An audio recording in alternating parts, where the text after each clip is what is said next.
To be honest, Game Freak fails at most of their attempts to buff old Pokémon. Like 10 more special attack for Wigglytuff isn't going to make much of a difference in its competitive viability. Sometimes though, Game Freak does it right and buffs an old Pokémon in the form of a stat increase, a new move, a new ability, or something that allows them to compete in the modern competitive scene.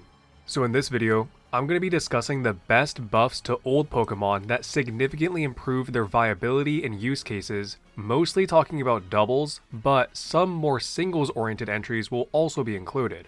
By old Pokémon, I mean Gen 4 and before, and by buff, I mean something that was added to that Pokémon at least 3 generations after its debut generation, not counting evolutions, mega evolutions, or alternate forms as buffs. I'll also try to avoid universal changes as buffs, but will still mention them if that Pokémon also had other separate buffs.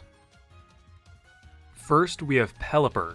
Pelipper is a Gen 3 Pokémon and isn't really a victim of the Hoenn special, where it has a poor base stat distribution, but more that it just has low stats all around. Just by looking at its stats, nothing about Pelipper stands out as particularly good. For moves, it gets U-turn and knockoff, which are good, but so do a lot of Pokemon that are actually physical attackers. For its abilities prior to Gen 7, Kenai and Rain Dish, again, neither of them stand out.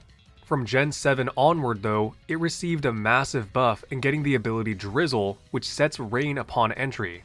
Pelipper also got 10 more special attack in this gen, going from 85 to 95, making its offense actually decent. Rain has a lot of good applications, like its activation of certain abilities, activation of certain moves, power boost to water moves, and weakening of fire moves. On Pelipper specifically, Rain gives it perfect accuracy on Hurricane, a special flying move, and makes Weather Ball water type and doubles its power, a special normal move that it was given access to in Gen 8. In singles, Pelipper went from PU in Gen 6 to OU in Gen 7. In doubles, having Tailwind and Wide Guard in addition to setting Rain with the stab options of Hurricane and Weather Ball and other options of U-turn and Knockoff makes Pelipper easily the best Rain setter in non-restricted formats. Even in restricted formats, Kyogre isn't always the clear choice if you want a Rain setter, since Kyogre takes up your restricted slot, something that Pelipper doesn't do. Next, we have Torkoal, another obvious one along with Pelipper.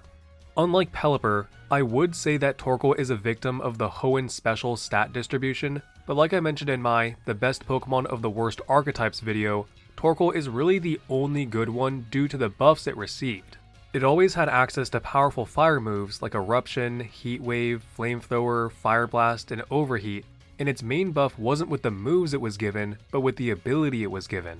Starting in Gen 7, Torkoal gets the ability Drought, which sets Harsh Sunlight on switch-in. This takes it from barely a threat to a great Sunsetter and possibly a great sweeper if it has the right setup and support. In doubles, there's essentially 2 ways that Torkoal is used offensively, a hard Trick Room mode or a fast mode with the help of Lilligant. At base 20 speed, there's barely anything that can underspeed Torkoal in Trick Room, making it pretty much always able to move first and fire off max HP sun boosted eruptions. For the fast mode with Lilligant, it works by activating Lilligant's Chlorophyll, which doubles its speed, and having it use after you on Torkoal to make it move immediately after. It can also use coverage moves like Solar Beam, Earth Power, and Weather Ball, which it got access to in Gen 8, which is a great option since it can change type, so it even has an option if Sun gets overridden. On more of the supporting side, Torkoal gets moves like Will-O-Wisp, Yawn, Stealth Rock, Rapid Spin, and Helping Hand, giving it a role in singles and doubles alike. Next, we have Weezing. For the most part, Weezing has pretty much always been a below average to average option in the competitive scene, with its main niche being a disruptive physical wall that only has one weakness to Psychic thanks to Levitate getting rid of its ground weakness. Weezing was given an alternate form in Gen 8 with Galarian Weezing, but I'm not counting that as the buff, but rather its new ability, Neutralizing Gas, since it was given to both forms. Neutralizing Gas is the anti-ability ability, so it turns off all other abilities on the field, opponents and allies. This allows for a lot of neat strategies that has given Cantonian Weezing a decent use in doubles, although Galarian Weezing is probably still better since it has the fairy typing.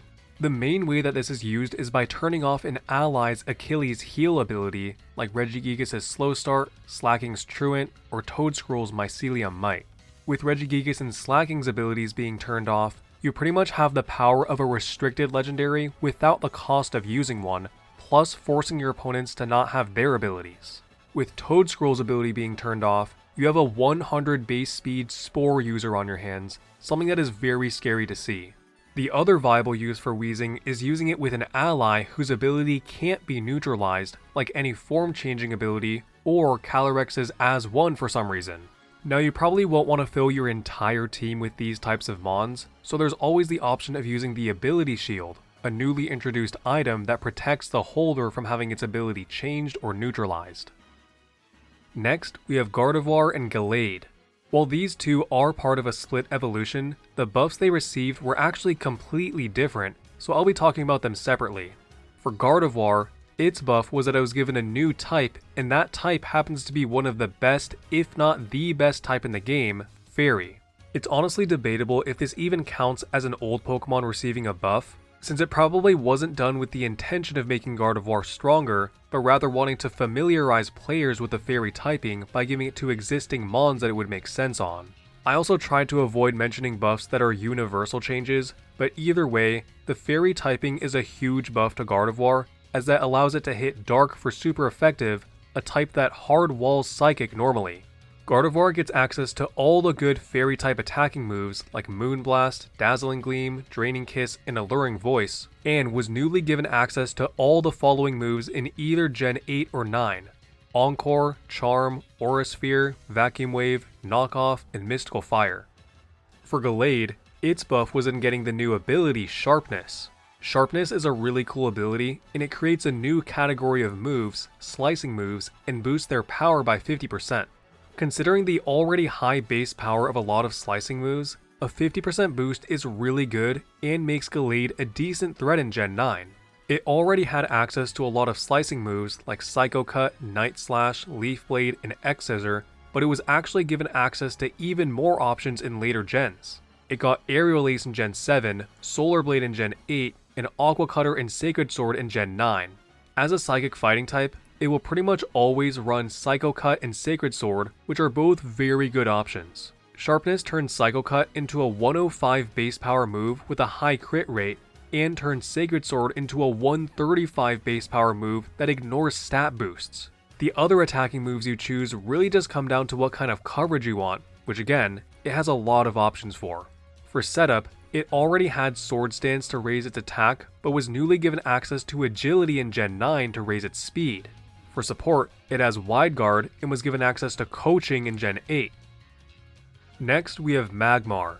Magmar's main buff was getting back access to Follow Me in Gen 9, a move that it could learn before, but only as a purified Shadow Pokemon transferred from XD Gale of Darkness. This was something that I mentioned in my Pokemon Carried by a Status Move video, and getting access to this move in Scarlet and Violet single-handedly shot up Magmar's competitive viability.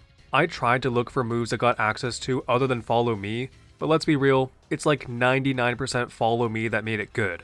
What makes Follow Me so good on Magmar is actually for a few reasons. First, it's a not fully evolved Pokemon, so it can hold the Eviolite and become pretty decently bulky, not as much as Porygon 2, but still pretty good.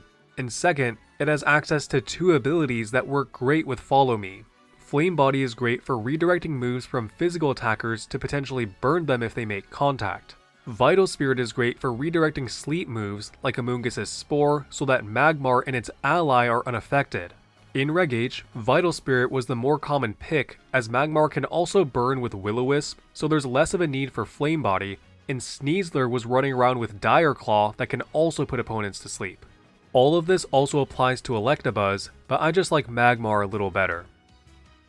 Next, we have Dragonite. Dragonite has been a super consistent Pokemon in singles, but has been a little lackluster in doubles, mostly just being a worse Salamence. Now, I was a little hesitant to even include Dragonite, since it was probably the Mon most affected by universal changes, but I definitely feel that it's still worth mentioning due to some of the other buffs it received. Dragonite's main weakness is its lack of stab, as Dragon and Flying aren't really well known for having good, widespread physical moves. Luckily, it's able to make up for that with its great setup, utility, and coverage options. Starting in Gen 8, it got access to extreme speed through level up, not just through event, which is one of the best priority moves in the game as it has 80 base power and +2 priority. It also has a decent stab option with Scale Shot, and its primary ability Inner Focus was buffed so that it allows it to ignore the attack lowering effect of Intimidate. In Gen 9, it can use the loaded dice to help on Scale Shot sets, was given access to Ice Spinner, Stomping Tantrum, Haze, and Low Kick, along with the biggest buff of them all, Terra. No longer does Dragonite lack stab, as it can just terrestrialize to normal or flying or whatever and gain stab on any move with the help of Terra Blast. I understand that this is a universal change and it's not unique to Dragonite, but it still had enough other buffs to the point where it would probably still be decent in doubles without Terra. Next we have Entei, a Pokemon that received a lot of similar buffs to Dragonite. Entei has a few roles that it can play due to the different moves it was newly given access to, but first, let's mention its ability. Entei was given Inner Focus in Gen 7 to replace Flash Fire, a hidden ability that it never actually had legitimate access to. Combined with the buff of not being affected by Intimidate like I mentioned with Dragonite, Entei has great synergy in its offense, since it can't be slowed down by Intimidate, Fake Out, or Burns due to its fire typing. For moves, the main two were Sacred Fire in Gen 6 and Extreme Speed through Level Up in Gen 8. Like Dragonite, I know Entei already had access to Extreme Speed, but only through events, and event moves aren't always legal. Sacred Fire is overall the best physical fire move in the game, with 100 power, 95 accuracy, and a 50% chance to burn, all without making contact. This, combined with Extreme Speed's priority, already makes Entei a huge threat. Now add on Stomping Tantrum in Gen 7, Crunch in Gen 8, and Trailblaze in Gen 9, and you have quite a versatile attacker. This isn't even mentioning the moves it already had access to, like Will-O-Wisp, Snarl, Eruption, Stone Edge, and Iron Head, and the fact that it can Terra to make its extreme speeds hit even harder just like Dragonite.